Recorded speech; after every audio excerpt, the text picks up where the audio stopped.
তো फ्रेंड्स আপনারা যদি UPI application PhonePe Google pay বা পেটিএম এ ব্যালেন্স ইনকোয়ারি করতে গেলে বা কাউকে টাকা পাঠাতে গেলে যদি এইরকম ইন্টারফেস শো করে ইউপিআই পিন নট সেট মানে আপনাকে বলছে যে আপনার ইউপিআই পিন সেট করা নেই, তারপর এখানে বলবে there technical issue at bank please try after some time. যদি আপনাকে এরকম ইন্টারফেস শো করে তো আপনি এই প্রবলেমটি খুবই সহজে সলভ করতে পারবেন।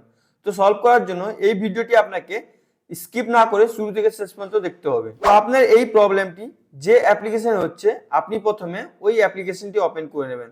যেমন আমার ফোনপে অ্যাপ্লিকেশনে এই প্রবলেমটি শো করছে, তো আমি এখানে ফোনপে অ্যাপ্লিকেশনটি ওপেন করে নিচ্ছি। ওপেন করার পর ফোনপের হোম পেজ চলে আসবে এবং আমি আপনাদেরকে লাইভও দেখিয়ে দিচ্ছি আমার যে এই প্রবলেমটি শো করছে।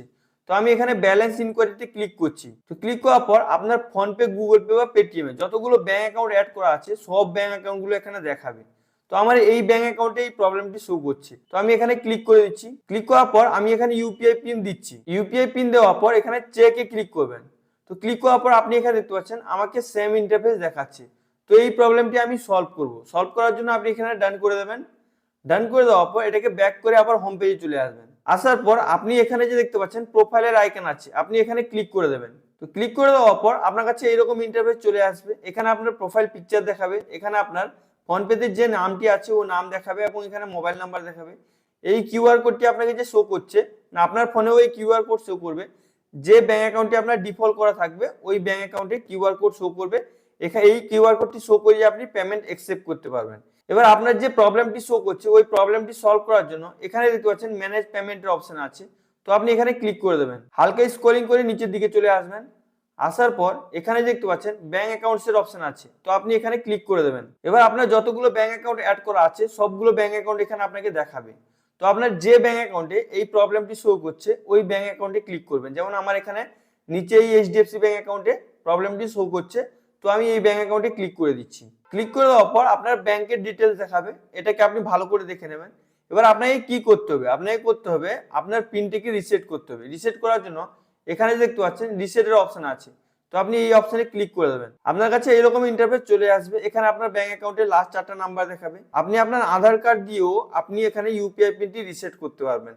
আর যদি আপনার কাছে ডেবিট কার্ড আছে তো আপনি ডেবিট কার্ড দিয়েও আপনি আপনার ইউপিআই পিনটি রিসেট করতে পারবেন। তো রিসেট করার জন্য আপনি এখান থেকে আধার কার্ড বা আপনি ডেবিট কার্ড যে কোনো একটা অপশন চুজ করে নেবেন। আধার কার্ড দিয়ে যদি আপনি করবেন যেন আপনার আধার কার্ডে মোবাইল নাম্বার অ্যাড করা থাকে, যে মোবাইল নাম্বারটি আপনার অ্যাড করা থাকবে ওই মোবাইল নাম্বারটি যেন আপনার ব্যাংক অ্যাকাউন্টের সঙ্গে অ্যাড করা থাকে। তো আপনি এটাকে ভালো করে দেখে নেবেন। এখন আমি আপনাদেরকে ডেবিট কার্ড দিয়ে প্রসেস করে দেখিয়ে দিচ্ছি। তো আমার কাছে ডেবিট কার্ড আছে, তো আমি এখানে ডেবিট কার্ড চুজ করে নিচ্ছি। চুজ করে নেওয়ার পর আপনি এখানে কন্টিনিউ এর অপশন দেখতে পাচ্ছেন, তো আপনি এখানে কন্টিনিউ এ ক্লিক করবেন। ক্লিক করার পর আপনি এখানে আপনার ডেবিট কার্ডে লাস্ট 6টা নাম্বার এখানে দেবেন। এখানে এক্সপায়ারি মান্থ এবং এখানে এক্সপায়ারি ইয়ার দেবেন। দেওয়ার পর এখানে আপনি দেখতে পাচ্ছেন কন্টিনিউ এর অপশন আছে, তো আপনি এখানে কন্টিনিউ এ ক্লিক করবেন। তো কন্টিনিউ এ ক্লিক করার পর আপনার কাছে এরকম ইন্টারফেস চলে আসবে, অটোমেটিক ওটিপিটি ভেরিফিকেশন হয়ে যাবে। এবার আপনি কি করবেন, এখানে দেখতে পাচ্ছেন নেক্সট এর অপশন আছে, তো আপনি এখানে নেক্সট এ ক্লিক করবেন। ক্লিক করার পর এখানে আপনাকে আপনার এটিএম কার্ডের পিন নাম্বারটি এন্টার করার অপশন দেবে। তো আপনি কি করবেন, আপনার এটিএম কার্ডের যে পিন নাম্বারটি আছে ওই পিন নাম্বারটি এখানে ইনপুট করবেন। ইনপুট করার পর এখানে নেক্সট এ ক্লিক করবেন। এবার এখানে দেখতে পাচ্ছেন enter your new UPI pin, মানে আপনি এবার নতুন ইউপিআই পিন সেট করতে পারবেন। তো সেট করার জন্য আপনি যে 4টা নাম্বার নতুন ইউপিআই পিনে সেট করতে চান ওই 4টা নাম্বার আপনি ভালো করে দিয়ে দেবেন। দেওয়ার পর আপনি এখানে নেক্সট এ ক্লিক করবেন। ক্লিক করার পর আপনি যে নাম্বারটি দিয়েছেন ওই নাম্বারটি আবার এখানে ইনপুট করে আপনি এখানে ডানে ক্লিক করবেন। একটু ওয়েট করবেন। তো ওয়েট করার পর আপনার সাকসেসফুলি ইউপিআই পিনটি রিসেট হয়ে যাবে। এবার আপনি আপনার ব্যালেন্স ইনকোয়ারি করে বা কাউকে টাকা পাঠিয়ে চেক করবেন আপনার যে ইস্যুটি শো করছিল ওই ইস্যুটি শো করছে কি করছে না। তো আমি আপনাকে লাইভ দেখিয়ে দিচ্ছি আমার ওই প্রবলেমটি সলভ হয়েছে কি না। তো আমি এখানে ব্যালেন্স ইনকোয়ারিতে ক্লিক করে দিচ্ছি।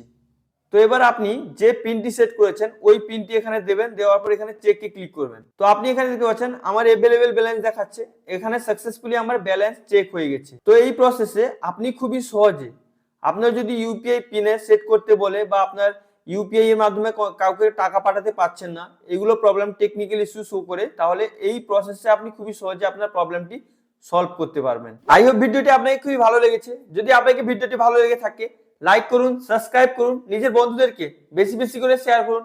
আর যদি আপনার মনে কোনো প্রশ্ন থাকে অবশ্যই আপনি নিচে কমেন্ট করে জিজ্ঞেস করতে ভুলবেন না। আর फ्रेंड्स আমি এই চ্যানেলটি বানিয়েছি আপনাদের প্রবলেম সলভ করার জন্য, তো অবশ্যই আপনারা চ্যানেলটিকে সাবস্ক্রাইব করে পাশে থাকা বেল আইকনটি অন করে রাখবেন, যাতে পরবর্তীকালে আমি এরকম ইনফরমেটিভ টাইপের ভিডিও আপলোড করি আপনার কাছে নোটিফিকেশনটি চলে যায়, আপনি ভিডিওগুলো দেখে আপনার কিছু কিছু প্রবলেম সলভ করতে পারেন। Thank you friends.